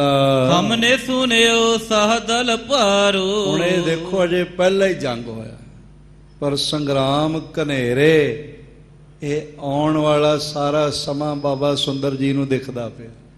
ਉਹਨਾਂ ਨੂੰ ਮਾਛੀਵਾੜੇ ਤੱਕ ਦੇ ਜੰਗ ਦਿਖਾਈ ਪੈ ਰਹੇ ਤੇ ਆਖਣ ਲੱਗੇ ਘਨੇਰੇ ਜੰਗ ਆਰੰਭ ਕਰ ਲਏ ਹਨ। ਕਰ ਸੰਘਰ ਕੋ ਸਭ ਹੂੰ ਮਾਰੋ। ਔਰ ਇਸ ਤਰ੍ਹਾਂ ਦੇ ਨਾਲ ਹਮਨੇ ਸੁਨਿਓ ਸਾਹ ਦਲ ਭਾਰੋ। ਭਾਰੇ ਬਾਦਸ਼ਾਹ ਦਾ, ਭਾਰਤ ਦੇ ਹਿੰਦੁਸਤਾਨ ਦੇ ਬਾਦਸ਼ਾਹ ਸ਼ਾਹਜਹਾਨ ਦਾ ਹਜ਼ਾਰਾਂ ਸੈਨਿਕਾਂ ਦਾ ਵੱਡਾ ਦਲ। ਸਾਨੂੰ ਪਤਾ ਚੱਲਿਆ ਤੁਸੀਂ ਜੰਗ ਵਿੱਚ ਸਾਰਾ ਹੀ ਖਤਮ ਕਰ ਦਿੱਤਾ ਹੈ। ਵਿਆਹੋ ਸੋਜ ਆਦਿਕ ਕਰ ਸਾਰਾ। ਸਾਰਾ ਆਪਣੀ ਸੁਪੁੱਤਰੀ ਦੇ ਵਿਆਹ ਦਾ ਸਾਜੋ ਸਮਾਨ ਪਦਾਰਥ ਜੋ ਸਨ ਲੁੱਟਿਓ ਤੁਰਕ ਗਨ ਕੀਨ ਉਜਾਰਾ। ਤੇ ਤੁਰਕਾਂ ਨੇ ਉਹ ਲੁੱਟਿਆ ਤੇ ਉਜਾੜਿਆ। ਰੀਤ ਪਾਛਲੀ ਰਾਵਰ ਤਿਆਗੀ। ਇਸ ਤਰ੍ਹਾਂ ਲੋਕ ਕਹਿੰਦੇ ਨੇ ਵੀ ਪਿਛਲੀ ਰੀਤ ਜਿਹੜੀ ਸੀ ਆਪ ਜੀ ਨੇ ਤਿਆਗ ਦਿੱਤੀ ਹੈ। ਸ਼ਸਤਰ ਹਯਨ ਕੇ ਭੈ ਅਨੁਰਾਗੀ। ਤੁਸੀਂ ਘੋੜਿਆਂ ਦੇ ਤੇ ਸ਼ਸਤਰਾਂ ਦੇ ਪ੍ਰੇਮੀ ਬਣ ਗਏ ਹੋ। ਸੁਣ ਸੁੰਦਰ ਤੇ ਹਰ ਗੋਬਿੰਦ। ਸੁੰਦਰ ਵਿਚਾਰ ਬਾਬਾ ਸੁੰਦਰ ਜੀ ਤੋਂ ਸੁਣ ਕੇ ਸ੍ਰੀ ਹਰੀ ਜਗਤ ਦੇ ਮਾਲਕ, ਜਗਤ ਦੇ ਰਕਸ਼ਕ, ਜਗਤ ਦੇ ਪੈਦਾ ਕਰਨ ਵਾਲੇ ਗੁਰੂ ਹਰਗੋਬਿੰਦ ਸਾਹਿਬ ਜੀ ਨੇ ਬੋਲੇ ਕਰੁਣਾ ਕਰਤ ਬਿਲੰਦ। ਬਹੁਤ ਵੱਡੀ ਦਇਆ ਕਰਦਿਆਂ ਮਹਾਰਾਜ ਜੀਆਂ ਨੇ ਇਸ ਤਰ੍ਹਾਂ ਬੋਲਦੇ ਹੋਏ ਜਵਾਬ ਦਿੱਤਾ। ਕਰਤਾ ਪੁਰਖ ਅਕਾਲ ਕਿਰਪਾਲ। ਆਖਣ ਲੱਗੇ ਹੈ ਬਾਬਾ ਸੁੰਦਰ ਜੀ ਪਾਰ ਬ੍ਰਹਮ ਪਰਮੇਸ਼ਵਰ ਮੌਤ ਰਹਿਤ ਹੈ ਤੇ ਕਿਰਪਾ ਦਾ ਘਰ ਹੈ, ਵੱਡੀ ਕਿਰਪਾ ਕਰਨ ਵਾਲਾ ਹੈ। ਕਰ ਹੈ ਸੋ ਹਮ ਤਿਨ ਆਗਿਆ ਨਾਲ, ਜੋ ਕੁਝ ਅਸੀਂ ਕਰਦੇ ਪਏ ਆ ਪਾਰ ਬ੍ਰਹਮ ਪਰਮੇਸ਼ਵਰ ਦੀ ਆਗਿਆ ਨਾਲ ਕਰਦੇ ਪਏ, ਉਹਦੀ ਜੋ ਆਗਿਆ ਹੁੰਦੀ ਹੈ ਉਹੀ ਕਰਦੇ ਹਾਂ। ਜਿਮ ਰਜਾਏ ਤਿਮ ਹੀ ਬਨ ਆਵੈ। ਇਹਦਾ ਮਤਲਬ ਇਹ ਹੈ ਕਿ ਕੋਈ ਵਹਿਮ ਨਾ ਕਰੇ, ਭੁਲੇਖੇ ਵਿੱਚ ਨਾ ਰਹੇ। ਪਹਿਲੇ ਪੰਜਾਂ ਜਾਮਿਆਂ ਨੂੰ ਵੀ ਜੋ ਆਗਿਆ ਹੋਈ ਹੈ ਉਹਨਾਂ ਨੇ ਉਹੀ ਕੀਤਾ ਹੈ, ਤੇ ਹੁਣ ਵੀ ਜੋ ਆਗਿਆ ਮਿਲ ਰਹੀ ਹੈ ਉਹ ਸਾਰਾ ਕੁਝ ਕਰਦੇ ਪਏ। ਗੁਰੂ ਗੋਬਿੰਦ ਸਿੰਘ ਮਹਾਰਾਜ ਖੁਦ ਉਲੇਖ ਕਰਦੇ ਨੇ, ਕਹਿੰਦੇ ਨੇ ਆਗਿਆ ਭਈ ਅਕਾਲ ਕੀ ਤਬੈ ਚਲਾਇਓ ਪੰਥ, ਸਭ ਸਿੱਖਨ ਕੋ ਹੁਕਮ ਹੈ ਗੁਰੂ ਮਾਨਿਓ ਗ੍ਰੰਥ। ਪਾਰ ਬ੍ਰਹਮ ਪਰਮੇਸ਼ਵਰ ਦੀ ਆਗਿਆ ਹੋਈ, ਉਹਦੀ ਆਗਿਆ ਨਾਲ ਚਰਨਾਮ੍ਰਿਤ ਦਾ ਜਿਹੜਾ ਸੀ ਪੁਰਾਣਾ ਬਣਿਆ ਹੋਇਆ ਮਹਾਨ ਕਾਰਜ, ਮਹਾਨ ਮਰਿਆਦਾ, ਉਸ ਨੂੰ ਸੰਕੋਚ ਕੇ ਤੇ ਖੰਡੇ ਦੇ ਅੰਮ੍ਰਿਤ ਦੀ ਮਰਿਆਦਾ ਚਲਾਈ। ਇਹ ਪਾਰ ਬ੍ਰਹਮ ਪਰਮੇਸ਼ਵਰ ਦੀ ਆਗਿਆ ਹੈ ਤੇ ਆਗਿਆ ਅਨੁਸਾਰ ਅਸੀਂ ਚੱਲਦੇ ਹਾਂ। ਜਿਮ ਰਜਾਏ ਤਿਮ ਹੀ ਬਨ ਆਵੈ। ਫਿਰ ਬਾਕੀ ਸੁੰਦਰ ਜੀ ਜਿਵੇਂ ਪਾਰ ਬ੍ਰਹਮ ਪਰਮੇਸ਼ਵਰ ਦੀ ਰਜ਼ਾ ਹੋਵੇ ਉਸ ਤਰ੍ਹਾਂ ਹੀ ਬਣ ਆਉਂਦੀ ਹੈ। ਤੁਰਕਨ ਬ੍ਰਿੰਦ ਬਿਨਾਸਨ ਪਾਵੈ। ਇਹ ਤੁਰਕਾਂ ਨੇ ਜ਼ੁਲਮ ਦੀ ਇੰਤਹਾ ਕਰ ਦਿੱਤੀ ਹੈ ਤੇ ਉਸ ਪਾਰ ਬ੍ਰਹਮ ਪਰਮੇਸ਼ਵਰ ਨੂੰ ਇਹਨਾਂ ਦਾ ਨਾਸ਼ ਕਰਨਾ ਹੀ ਚੰਗਾ ਲੱਗਦਾ ਹੈ। ਭਏ ਨਿਚਿੰਤ ਪਾਪ ਕੋ ਲਾਗੇ। ਇਹ ਨਿਸ਼ਚਿੰਤ ਹੋ ਕੇ ਪਾਪ ਕਰਨ ਲੱਗੇ ਹੋਏ ਹਨ। ਚਿਤ ਪਰ ਭਾਰ ਗਈ ਪ੍ਰਭ ਆਗੇ। ਤੇ ਧਰਤੀ ਪੁਕਾਰਦੀ ਪਈ ਹੈ, ਧਰਤੀ ਦਾ ਬੋਝ ਬਣੇ ਹੋਏ ਹਨ। ਅਬ ਹਮ ਸਨੈ ਸਨੈ ਸਭ ਰਾਜ। ਹੁਣ ਅਸੀਂ ਹੌਲੀ ਹੌਲੀ ਇਹਨਾਂ ਦਾ ਸਾਰਾ ਜਿਹੜਾ ਰਾਜ ਹੈ, ਕਰ ਹੈ ਬਿਨਾਸਨ ਸਕਲ ਸਮਾਜ।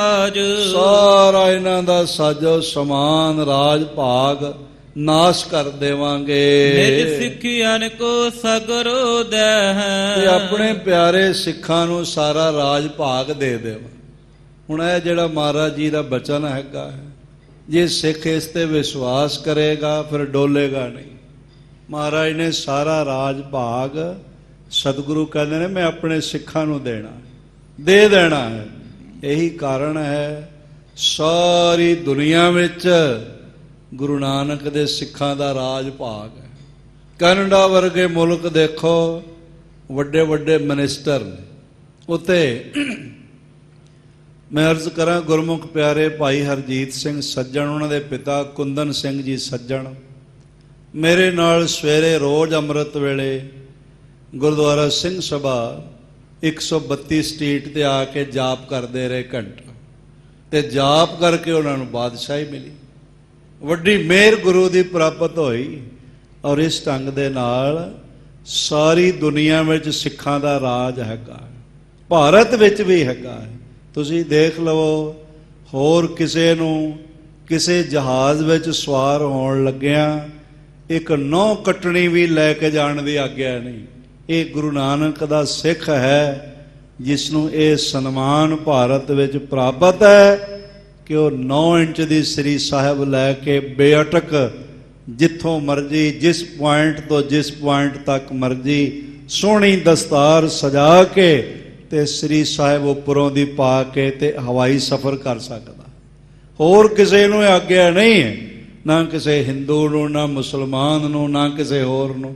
ਤੇ ਫਿਰ ਜੇ ਇਤਨਾ ਮੈਂ ਅਰਜ਼ ਕਰਾਂ ਮਹਾਰਾਜ ਦਾ ਬਖਸ਼ਿਆ ਹੋਇਆ ਬਲ ਹੈ, ਰਾਜ ਨਹੀਂ ਹੈ, ਤੇ ਹੋਰ ਕੀ, ਹੋਰ ਕਿਸ ਨੂੰ ਰਾਜ ਆਖਦੇ ਹਨ।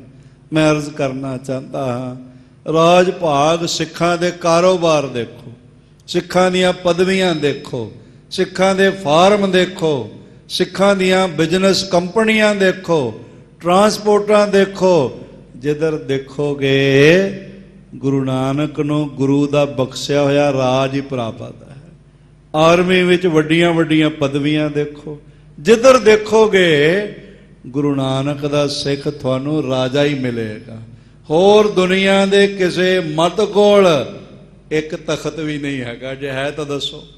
ਇੱਕ ਤਖਤ ਵੀ ਕਿਸੇ ਕੋਲ ਨਹੀਂ ਹੈ।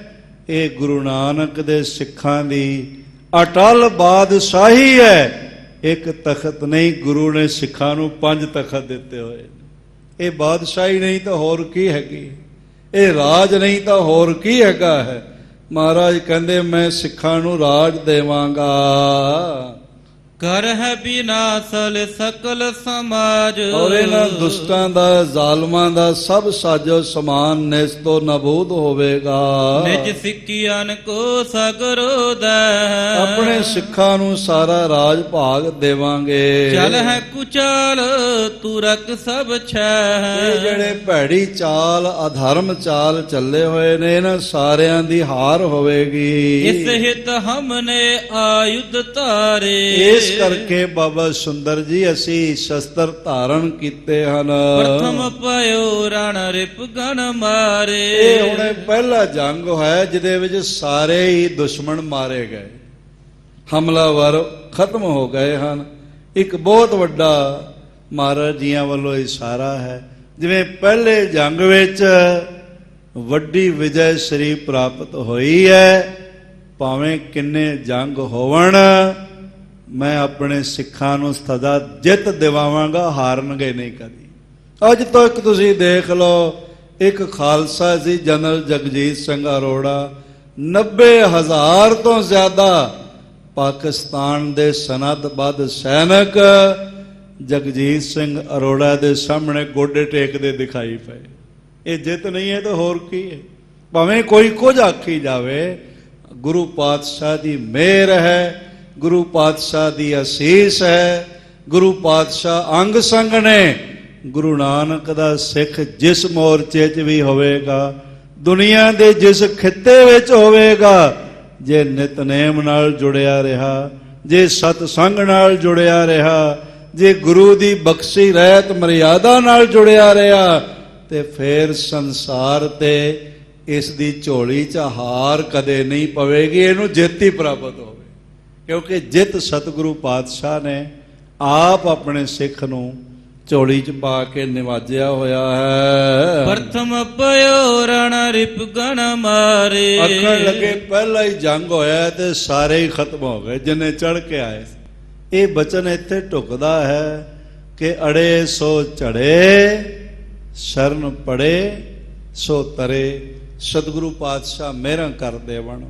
ਬੜੀ ਇਕਾਗਰਤਾ ਤੇ ਪ੍ਰੇਮ ਨਾਲ ਆਪਨੇ ਸਰਵਣ ਕੀਤਾ ਹੈ। ਆਉਣ ਵਾਲੇ ਦਿਨਾਂ ਵਿੱਚ ਮਾਤ ਨਾਨਕੀ ਜੀ ਦੇ ਨਾਮ ਤੇ ਇੱਥੇ ਆਟੋਮੈਟਿਕ ਜਿਹੜੀਆਂ ਨੇ ਉਹ ਅਨਟੱਚ ਸਟੀਮ ਨਾਲ ਬਣਨ ਵਾਲਾ ਲੰਗਰ ਘਰ ਤਿਆਰ ਹੋਣਾ ਹੈ, ਉਸ ਦੀਆਂ ਸੇਵਾਵਾਂ ਚੱਲ ਰਹੀਆਂ ਨੇ। ਔਰ ਇਸ ਤਰ੍ਹਾਂ ਆਪ ਸੰਗਤਾਂ ਦੇ ਰਿਹਾਇਸ਼ ਵਾਸਤੇ ਬਹੁਤ ਬੇਇੰਤਹਾ ਖੂਬਸੂਰਤ ਤੇ ਆਧੁਨਿਕ ਸਹੂਲਤਾਂ ਨਾਲ ਸੁਸੱਜਤ ਕਮਰੇ ਤਿਆਰ ਹੋ ਰਹੇ ਹਨ, ਜਿਨ੍ਹਾਂ ਵਿੱਚ ਜਿਹੜਾ 2 ਡਬਲ ਬੈੱਡ ਤੇ ਨਾਲ 2 ਸਿੰਗਲ ਬੈੱਡ ਦਾ ਕਮਰਾ ਹੈ, ਉਹ 10 ਲੱਖ ਵਿੱਚ ਐਸਟੀਮੇਟ ਹੈ ਵੀ ਤਿਆਰ ਹੋ ਜਾਵੇਗਾ। ਔਰ ਜਿਹੜਾ 2 ਡਬਲ ਬੈੱਡ ਵਾਲਾ ਕਮਰਾ ਹੈ, ਜੋ ਲਗਭਗ 30 ਫੁੱਟ ਲੰਬਾਈ ਵਾਲਾ ਔਰ ਲਗਭਗ 16 ਫੁੱਟ ਚੌੜਾਈ ਵਾਲੇ ਹੋਣਗੇ, ਉਹ ਕਮਰੇ ਜਿਹੜੇ ਨੇ 8 ਲੱਖ ਦੇ ਬਣ ਕੇ ਤਿਆਰ ਹੋ ਜਾਵਣਗੇ। ਕੁਝ ਸੰਗਤਾਂ ਦੇ ਫੋਨ ਆਏ ਨੇ, ਉਹ ਮਾਇਆ ਭੇਜਣ ਲਈ ਤਿਆਰ ਹਨ।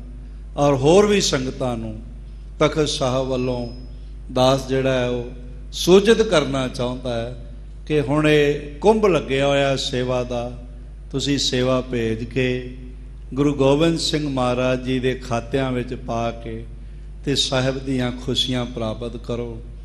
ਮਹਾਰਾਜ ਇਤਨੇ ਦਿਆਲੂ ਨੇ। ਸ਼੍ਰੀਮਾਨ ਸੰਤ ਬਾਬਾ ਨਿਧਾਨ ਸਿੰਘ ਜੀ ਨੂੰ ਇਹ ਮਹਾਨ ਅਸੀਸ ਬਖਸ਼ ਦਿੱਤੀ ਸੀ, ਆਖਿਆ ਖੀਸਾ ਮੇਰਾ ਤੇ ਹੱਥ ਤੇਰਾ।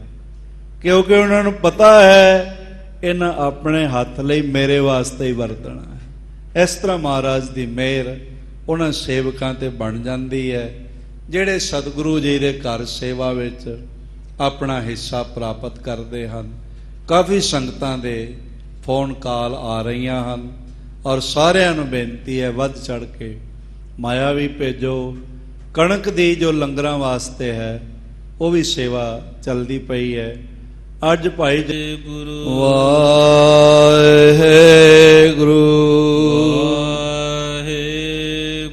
ਵਾਹਿਗੁਰੂ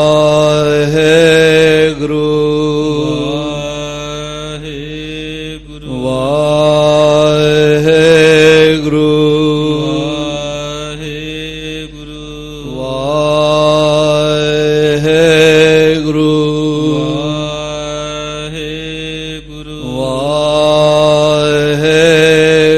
ਵਾਹਿਗੁਰੂ ਵਾਹਿਗੁਰੂ ਵਾਹਿਗੁਰੂ ਵਾਹਿਗੁਰੂ ਵਾਹਿਗੁਰੂ ਵਾਹਿਗੁਰੂ ਵਾਹਿਗੁਰੂ ਵਾਹਿਗੁਰੂ ਜੀ ਕਾ ਖਾਲਸਾ ਵਾਹਿਗੁਰੂ ਜੀ ਕੀ ਫਤਿਹ। ਕਾਦਰੇ ਹਰ ਕਾਰ ਗੁਰੂ ਗੋਬਿੰਦ ਸਿੰਘ ਬੇਕਸਾਂ ਰਾ ਯਾਰ ਗੁਰੂ ਗੋਬਿੰਦ ਸਿੰਘ ਸਾਹਿਬ ਜੀ ਮਹਾਰਾਜ